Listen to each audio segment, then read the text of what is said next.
નજર કરીએ છોટાઉદેપુર ઉપર તો છોટાઉદેપુર જિલ્લામાં ભાજપ દ્વારા કોંગ્રેસના યુવરાજ અને વિપક્ષના નેતા રાહુલ ગાંધીએ અમેરિકામાં એક કાર્યક્રમમાં જઈ અનામત વિરોધી વાત કરી હતી અને જેને લઈને ભારતમાં વસતા એસસી એસટી ઓબીસી સમાજમાં ભારે રોષ ભભૂકી ઉઠ્યો હતો, જેના વિરોધમાં સમગ્ર ભારતભરમાં ભાજપના એસસી એસટી ઓબીસી મોરચા દ્વારા તમામ જિલ્લાઓમાં રેલી ધરણા કરી કોંગ્રેસ અને તેમના નેતાઓની માનસિકતાને બહાર લાવવા માટેનું આયોજન કરવામાં આવ્યું હતું અને જે અંતર્ગત આજે છોટાઉદેપુર જિલ્લા ભાજપના એસસી એસટી ઓબીસી મોરચાના પદાધિકારીઓ કાર્યકર્તાઓએ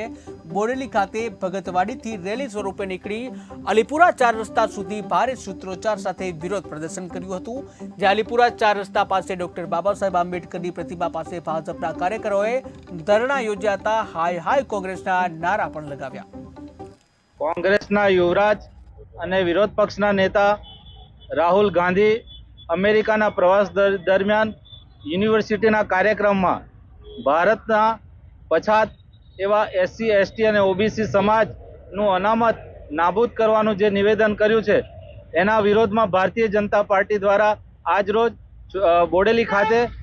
રેલી અને ધરણા પ્રદર્શનનો કાર્યક્રમ કરવામાં આવી રહ્યો છે. ભારતીય જનતા પાર્ટી કોંગ્રેસની આ અનામત વિરોધી જે ગતિવિધિ છે એને ખુલ્લી પાડશે અને રાહુલ ગાંધી અને છેક જવાહરલાલ નહેરુ સુધીના જે અનામત વિરોધી એમના વલણો છે એનો સખત વિરોધ